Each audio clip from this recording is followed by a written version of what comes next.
안녕하세요, 썰닭입니다. 추리링을 샀어요. 진한 썰닭색으로요. 처음에 봤을 때는 촌스럽다고 생각했는데 입어보니까 엘레강스합니다. 기럭지가 짧아 기장을 줄였어요. 세탁하고 입어야겠죠? 세탁기를 돌려주세요. 지난주 월요일 늦은 밤 있었던 일입니다. 잠이 오지 않아 학교 앞으로 운동 겸 산책 갔던 딸을 검은색 차량이 태우려고 했습니다. 대학교 2학년 21살입니다.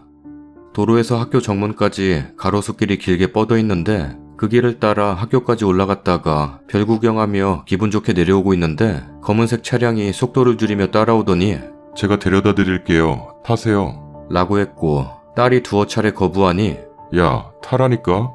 라면서 반말로 소리 지르고 윽박질러서 겁에 질린 딸이 도망치자 급발진하여 따라왔으나 다행히 그냥 지나쳐 내려갔다고 합니다.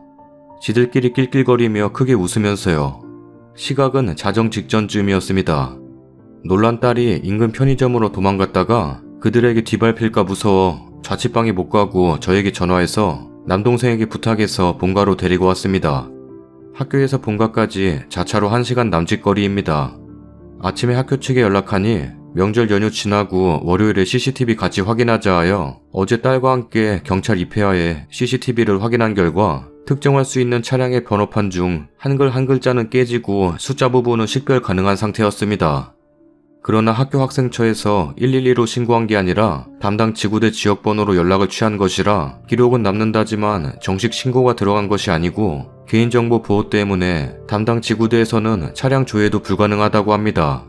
차량 조회를 통해 범인을 찾아내더라도 처벌은 경범죄 정도로 가볍게 이루어질 것이라고 하네요.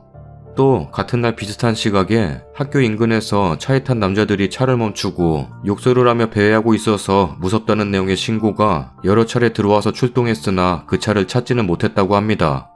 지구대에서 학교까지 차로 10분 거리이며 같은 사람들의 소행이 아닐까 추측됩니다.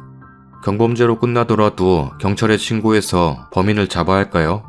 아니면 치기 어린 남자들의 한때 장난으로 넘기고 우리가 조심해야 할까요? 20대 초반 정도 돼 보였고 조수석 뒷자리 남자가 말을 건 것으로 봐 일행은 최소 2, 3인 이상으로 보입니다.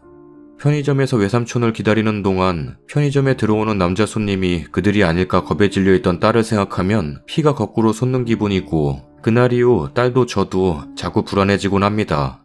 만약 신고해서 잡더라도 우리가 드리는 불편에 비해 처벌이 너무 미약할 것 같아 망설여집니다. 저는 회사 다니느라 평일에 자유롭게 시간을 빼기 힘들고 딸아이는 비대면 수업 때문에 자취방과 본가에 있는 시간이 반반 정도 됩니다.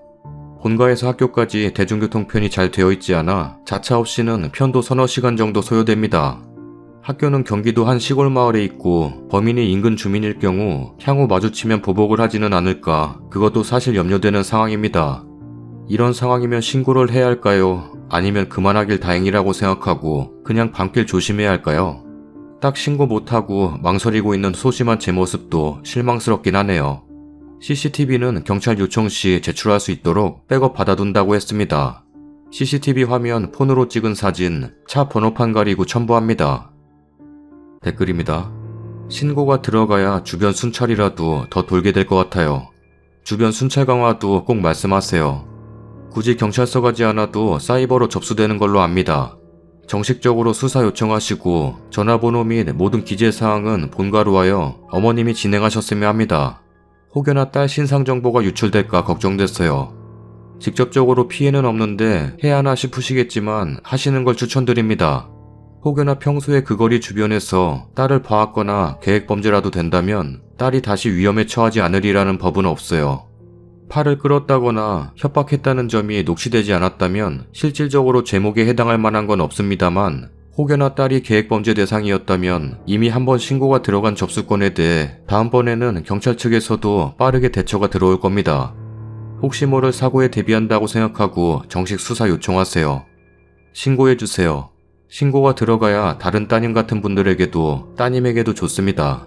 저는 10년 전에 비슷한 일을 겪은 피해자인데요. 근데 당시에 비슷한 시기에 그 주위에서 같은 일이 이미 신고가 들어와 있던 점이 여러 차례 범행을 시도한 점으로 참작되었습니다. 재판에 증인 신분으로 출석해 듣고 나중에 판결문으로 본 바로는 그 사람은 사실상 전과는 있었지만 이전에 들어간 고소에 대해 전부 합의했던지라 법률상으론 전과자는 아니었어요. 그치만 그 전에 들어간 여러 건의 신고가 참작되어 초범임에도 징역과 신상정보 공개를 받아 죗값을 치렀습니다. 파출소 아닌 112로 신고하시고 영상은 보배드림 같은 곳에 올려보시면 차량 번호 식별해 주시는 분들이 많습니다. 혹여 다시 그들을 만나게 될 다른 따님 같은 분들을 생각하셔서 신고해 주세요.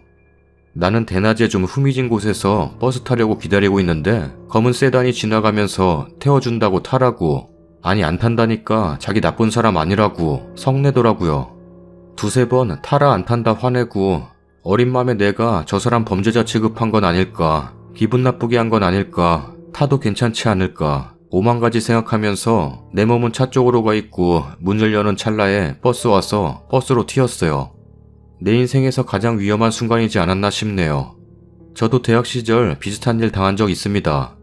남자 4명이 탄 승용차가 따라오고 제가 뛰면 속도를 올리고 길을 건너면 유턴하고 반대로 걸어가면 후진으로 따라와서 너무 무서워 근처 편의점으로 들어갔고 신고하고 증거 찾고 다 해보니 같은 학교 다니는 경호학과 남학생이더군요. 안 당해보면 몰라요. 정말 엄청 무서워요. 꼭 신고하세요. 꼭 처벌했으면 좋겠어요. 추가 글입니다. 댓글 하나하나 다 읽어봤고 많은 생각이 들고 진심 어린 걱정에 너무나 감사하고 아직도 112 신고는 못하고 있는 모습이 부끄럽습니다.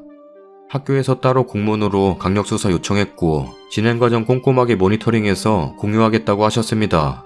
교내에도 널리 알리고요. MBC 실화탐사대에 제보했습니다.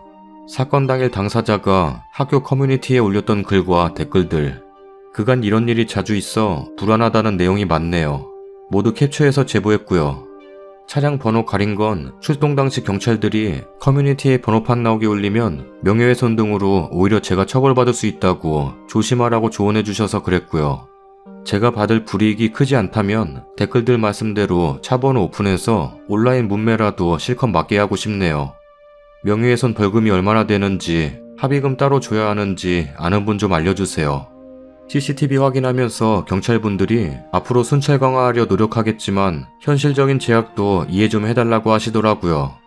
관할 지구대에 순찰대가 한 대밖에 없고 인력도 한계가 있는 데다 관할 구역이 넓어서 학교 근처에 순찰 돌다가 타 지역에 사건 터지면 출동 시간이 너무 오래 걸려서 이쪽에만 자주 오기도 힘들다고. 학교에서 그동안 학교 인근에 출장소라도 마련해 줄 것을 요청하고 있었다고 하는데 그것도 쉽지 않은가 봅니다. 당연하겠지만요. 딸에게 우리가 불편하더라도 신고를 하는 게 옳은 일일 것 같다고 했는데 신고해도 처벌 안 될 것 같다고. 제 생각도 그래서 강력하게 밀고 나가기도 애매합니다. 죄송합니다. 처음 글 올릴 때 야심한 밤에 겁도 없이 돌아다녔다고 탓하는 글이 많을 거로 예상하고 뼈아픈 말 각오하고 올렸는데 의외로 그 말씀이 많이 없으셔서 놀라웠습니다. 이런 일 관련해서는 유독 피해자 잘못으로 몰아가던 사회 분위기가 좀 개선됐나 하는 마음에 천천히라도 세상이 변하고 있긴 하구나 싶네요. 제 주변에서는 왜 그 시간에 돌아다니냐 등등의 질타와 신고했을 때 생길 일들에 대해 부정적인 의견들이 훨씬 많았습니다. CCTV 차량 옆면 사진 추가합니다. 제 지인분들도 K5라고 하시네요. 사이다 후기가 아니라서 정말 죄송합니다. 다음 사연입니다. 안녕하세요. 인터넷에 댓글 한번 달아본 적 없지만 너무 화가 나고 답답해서 태어나서 처음으로 글을 올려봅니다. 결혼한 지 5년차 만 4년 된 여자입니다. 명절 아침부터 남편과 다퉜어요. 간략하게 내용 적어보자면 엄마 말할 때 말 안 끊도록 조심했으면 좋겠어요. 한 번씩 그럴 때 엄마가 민망해 하더라고요. 내가? 그랬나? 기억이 안 나는데. 알겠어요. 조심할게요. 그리고 하나 더. 그저께 화요일 엄마 생신날 여보 쪽 테이블에서는 방순이 말고 여보가 고기 좀 구웠으면 했어요. 고기 먹을 때야 그렇다 치더라도 여보가 다 먹었으면 그 다음부터는 여보가 좀 구워주지. 2테이블이었고 한 테이블은 남편과 시어머니가 앉고 고기는 남편이 구웠어요. 다른 테이블은 신우 둘에 저 앉고 막내 신우가 구웠어요. 아니 방순 씨한테 내가 굽겠다고 했는데 본인이 굽고 싶고 본인이 구워야 맛있다고 직계를 안 준 거잖아요. 여보가 굽겠다고 몇 번이나 말했는데요. 한두 번? 거봐요. 한 번밖에 말 안 했잖아요. 아니 내가 중간중간에 안 힘드시냐? 나는 고기 구울 때 잘 못 먹게 되던데 괜찮으시냐? 내가 굽겠다 몇 번이나 말했잖아요. 여보가 이렇게 말할 때마다 시댁이 더 미워져요 진짜. 그래서 여보 마음 안 상하게 하려고 좋게 말하고 있잖아요. 좋게 말하든 나쁘게 말하든 어차피 내용은 같은 거 아니에요? 아, 진짜. 됐어요. 남편 표정 돌아감. 나도 됐어요. 휙 몸돌림. 이 상태로 무슨 명절을 보냅니까? 여보는 여보 집 가세요. 나는 우리 집 갈 테니. 장난해요? 그렇게 하길 바래요? 말도 안 되는 소리 좀 하지 마세요. 뭐 대충 이런 내용으로 다퉜고요.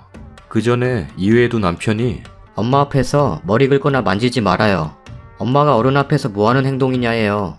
지루성 두피염이 있어서 무의식적으로 손으로 두피 눌렀던 것 같은데 이 이야기할 때는 제가 머리를 만졌는지 기억도 안 나더라고요. 엄마가 뭐 하고 있으면 옆에 붙어서 따라다니면서 뭐라도 도와드려요. 엄마 앞에서는 말을 예쁘게 했으면 좋겠어요. 엄마는 요즘 쓰는 유행어 쓰면 나이값 못하고 수준 낮은 사람으로 생각해요. 등등 엄청 많은데 그냥 이런 느낌이에요. 남편 요청에 따라 맞추려고 했고 애도 많이 썼는데 이런저런 말 들을 때마다 내가 얼마나 더 노력해야 충족이 되는 건지 화도 나고 내가 그렇게 행동적으로 수정할 게 많은 모자란 인간인가 자괴감도 들고 마음이 힘드네요. 이외에도 사건 사고가 정말 많지만 이 부분만 올려봅니다. 제가 잘못한 건가요? 댓글입니다. 존댓말만 하면 뭐하나요? 내용은 종부리듯 하는데 남편이 존댓말로 포장하고 아내를 지 엄마 시댁 입맛에 맞는 인형 하녀로 개조하려고 하는구만. 참 정중한 병구랑 사시네요. 우리 엄마 쪽으로 숨쉬지 말아주세요. 어른들 산소 뺏어가는 건 예의가 아닌 것 같아요. 이런 느낌. 고상하고 우아하게 개소리하네요. 여보야는 내가 종년으로 보여요? 당신이에요. 나에게 요구하지 말고요. 여보야도 싫다면서 왜 나에게 요구하세요? 싫어요. 당신이 내 몫까지 잘하면 돼요. 남편 입맛에 맞는 여자 어디서 사오세요? 내가 당신이 만든 인형도 아니고 당신 입맛에 맞게 행동하나요? 그냥 어머니께 잘하고 싶으면 직접 쫓아다니면서 돕고 신우들 챙기고 싶으면 직접 챙기면 되죠. 그리고 남편아, 누가 고기를 굽던 누군가는 희생하게 되는 건데 왜 신우가 희생하면 안 되는 건가요? 꼭 부인 부려먹어야 속이 시원한가요? 왜요? 당신이 당신 가족만 우선이고 당신 가족만 챙기는데 내가 과연 기분 좋고 즐겁게 시댁 가겠어요? 당신에게만 편한 시댁이에요. 불편한 자리 같이 가서 어울리는 것만으로도 감사할 줄 모르고 계속 지적하고 나를 부리려고 하면 어느 누가 시댁 가는 길이 즐겁겠어요? 이번엔 또 어떤 지적을 할까 무서워서 가겠어요? 라고 하세요. 추가 글입니다. 댓글들 다 읽어보면서 여러가지 많은 생각을 하게 되네요. 내가 너무 바보같이 살았나 싶기도 하고요. 댓글 보니 빠진 내용 있다고 해서 적어요. 첫 번째, 우선 남편은 밖에서 모든 사람에게 인정받는 그런 스타일이에요. 사람들한테 잘하고 예의 바르게 굴고 눈치가 빠르고 다른 사람의 필요도를 파악해서 매우 잘 챙겨줘요. 극도의 싹싹함이랄까? 웬만한 사람들은 따라하기 힘들 정도요.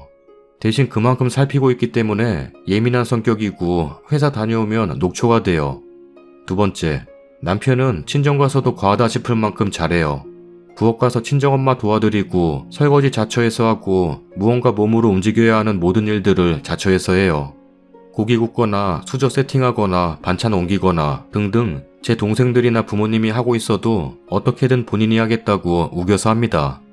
그렇게까지 하지 않아도 된다. 좀 제발 편하게 가만히 있어라. 아무리 말해도 자기는 이게 편하대요. 그냥 친정 부모님이랑 앉아서 얘기나 좀 하고 그래라 해도 자기는 어른을 대하는 게 힘들고 어렵대요. 마주보고 이야기하는 것보다 설거지하고 몸 움직이는 게 마음이 편하대요. 세 번째, 저는 순종적이고 요구한 대로 많이 맞춰주려고 하는 타입이에요. 좋은 게 좋은 거다 싶고 예민하거나 까탈스럽지 않아요.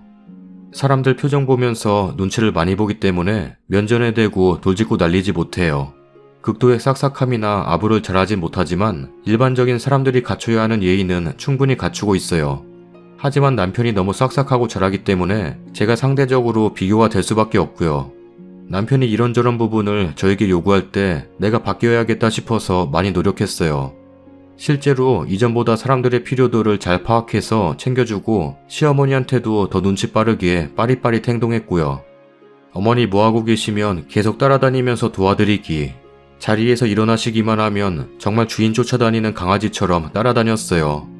어디 같이 갈 때 뭐 들고 계시면 뺏어서 들기, 차 탈 때 문 열어드리기 등등 제가 생각하기에는 연예인 매니저나 경호원처럼 행동했다고 할 만큼 애를 썼는데 오늘처럼 한 번씩 저런 이야기를 하면 제가 너무 화가 나는 거죠. 네 번째, 핑계로 들이실 수 있지만 남들 앞에서 더럽게 머리 벅벅 긁고 그러지 않아요. 그 정도로 심한 두피염도 아니고요. 비듬도 없어요. 그냥 두통 있을 때 손으로 머리 꾹꾹 누르는 정도의 느낌입니다. 다섯 번째, 제 스스로 경제적 능력이 있어요. 오히려 4년 결혼 생활 중에 남편이 2년간 일을 하지 못했고요. 열심히 직장 구하려고 하는 거 옆에서 봤기 때문에 자존심 상할까봐 한마디도 하지 않고 기다려줬어요. 주눅 들지 말라고, 여보가 내 눈치 보면 내가 더 힘드니까 눈치 보지 말라고 했고, 여보가 월 100만 원만 벌어도 되니 몸 다치는 위험한 일은 하지 말라고 했어요. 남편 월급이 저보다 많았던 적은 한 번도 없어요. 여섯 번째, 저 어디 가서 말 끊는다는 소리 들은 적 없고요. 상대방 말 다 끝나면 해요. 남편이랑 일상적인 대화할 때 오히려 말 끊김을 당합니다. 하도 제 말을 많이 끊어서 끝까지 좀 들어달라고 이야기한 적도 있고요. 일곱 번째, 남편은 저보다 연하고 아이는 없어요. 여덟 번째, 이 위에도 여러 문제가 있겠지만 정말 일부분만 적은 거고요. 밑에 이 댓글 보고 성격을 꿰뚫어 보셔서 깜짝 놀랬고 공감이 많이 되었어요. 댓글: 남편이랑 님 성격이 완전 달라서 서로 이해를 못하는 거예요. 남편분 굉장히 예민하고 관찰력 넘치고 지적질 잘하는 스타일이고 님은 두루뭉실 그냥 좋은 게 좋은 거고 예민하지 않고 별로 까탈스럽지 않은 성격이라 지적받으면 뭐가 뭐였는지 기억도 안 나는 부분을 왜 저렇게 기억해서 사람 민망하게 만드는지 남편이 이해 안 가는 스타일이신 것 같아요. 이런 경우 계속 싸우실 거예요. 시댁 문제뿐만 아니라 부부 동반 모임, 아이 양육 관련 등등 계속 싸우실 거예요. 서로 성격 검사해보고 서로를 이해하려고 두 분 다 노력이 필요해 보여요. 그리고 남편이 고쳐야 할 가장 큰 문제는 배우자님보다 소중한 가족이네요. 본인은 배우자를 한 몸으로 생각해서 좋게 생각하면 실수 안 하고 예쁨 받는 며느리이자 올케로 자리 잡히고 싶은 이미지가 있나 본데 사실상은 종으로서 살라는 거고 님은 그럴 필요까지 없으니까 아니 누구나 종 되고 싶지는 않죠. 그렇다고 대바라지거나 배려 없는 스타일도 아니신 것 같은데 남편이 원하는 종 이미지와는 거리가 머니 계속 트집을 잡네요. 대화로 서로를 이해하고 존중해주면 가장 좋겠지만 대화가 안 될 땐 똑같이 해주는 방법 이외에는 자기 자신을 못 돌아보죠. 친정 갔을 때 행동 핸드폰에 하나하나 적어놔요. 썰닭입니다. 첫 번째 사연은 정말 여성분들 무섭고 불쾌하고 짜증날 것 같아요. 지금은 그나마 CCTV라도 많이 있지만 예전에 CCTV 얼마 없었을 때는 많은 일들이 일어났을 것 같네요. 보는 시각에 따라 이게 별거 아닌 일처럼 보일 수 있겠지만 당하는 여자분들은 정말 힘든 상황일 거예요. 저런 사람들은 잡아다가 형량 좀 팍팍 때렸으면 좋겠네요. 두 번째 사연은 정말 댓글들이 딱 맞네요. 존댓말하면서 할 말 다 하니까 뭔가 이상하기도 하고 그러네요. 그래도 부부간의 대화를 많이 하는 건 좋아 보이네요. 남편과 대화로 잘 해결하시길 바랍니다. 근데 아무튼 이상해요. 네가 상하면 치과를 가. 뭐? 이상하다며 구독하기 눌러주세요. 천재인데? 치과 가야 되는 건 어떻게 알았지? 이빨에 금 같대. 구독하기 눌러주세요. 임플란트 200만원 달라는데 당분간 왕거지 썰닭입니다. 구독하기 눌러주세요.